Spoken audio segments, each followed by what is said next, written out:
বর্তমানে যে বাসাটার ইন্টেরিয়র কাজ করতেছি, এই বাসাটা মূলত প্রায় 2000 স্কোয়ার ফিটের একটি ফ্ল্যাট।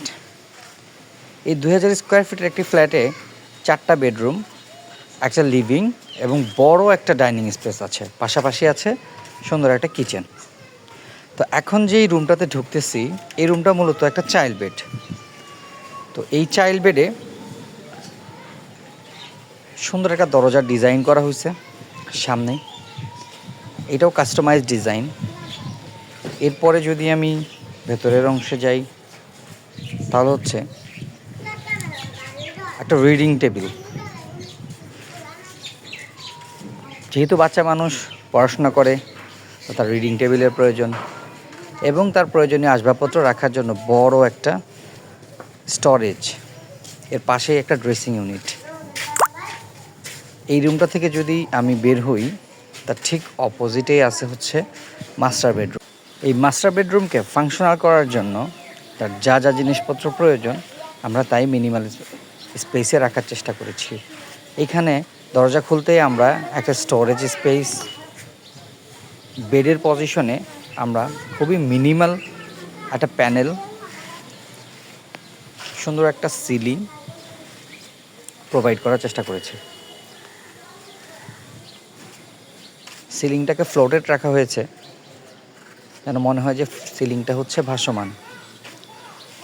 তো এখানে বড় একটা ড্রেসিং ইউনিট আছে। এটা ক্লায়েন্টের রিকোয়ারমেন্ট ছিল, না ড্রেসিং ইউনিটটা যেন বড় হয়। মোটামুটি ক্লায়েন্টের চাহিদাকে মাথায় রেখে কিভাবে ব্যাপারটা আরও ফাংশনাল হয়, সেটাই ছিল আমাদের লক্ষ্য। এবার যদি আমরা বের হই, সামনেই হচ্ছে একটা সুন্দর একটা প্যানেল করা এবং এই হচ্ছে সেই বড় একটা ডাইনিং স্পেস, যেখানে একটা ডিনার ওয়াগন, একটা বাফেট কাউন্টার সহ ওয়ালটাকেও ডেকোর করা হয়েছে।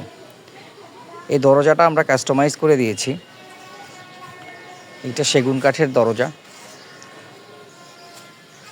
তো আমরা যদি লিভিং স্পেসের দিকে তাকাই, খুব সুন্দর একটা প্যানেল করা হয়েছে টিভি ওয়ালের ঠিক অপোজিটে, যেখানে আসলে সোফাগুলো হবে এবং টিভি প্যানেলটাকে গর্জিয়াস করা হয়েছে।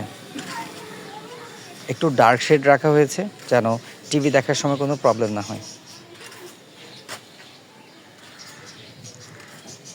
তো এই রুম থেকে যদি বের হই, তাহলে আমি একটু তার আগে ডিনার ওয়াগনের যেই মার্বেলটা করা হয়েছে এটাকে একটু ক্লোজলি দেখাই। চমৎকার একটা মার্বেল আসলে এখানে ইউজ করা হয়েছে এবং মাস্টার বেডেও আমরা কিন্তু একটা চমৎকার মার্বেল ইউজ করেছি, যেটা হচ্ছে বেসিন ক্যাবিনেটের জন্য, বেসিন ক্যাবিনেটের টপ হিসেবে। ডাইনিং বেসিনটাকে কার্যকরী করতে আমরা তার পাশে আরেকটা ওয়াশিং মেশিনের জায়গা করে দিয়েছি এবং উপরে একটা শেলফ করে দিয়েছি।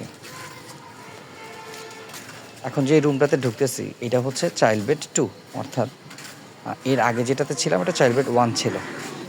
তো এই রুমটাকেও মোটামুটি একটা মিনিমাল রেখে ডিফিউজ লাইটগুলোকে প্রায়োরিটি দিয়ে একটা স্টোরেজ ইউনিটও রাখা হয়েছে, প্লাস হচ্ছে পাশে একটা ড্রেসিং ইউনিটের ব্যবস্থা করা হয়েছে। তো যেহেতু কাজ এখনও চলমান, তো অনেক রকম ফিচার আসা বাকি।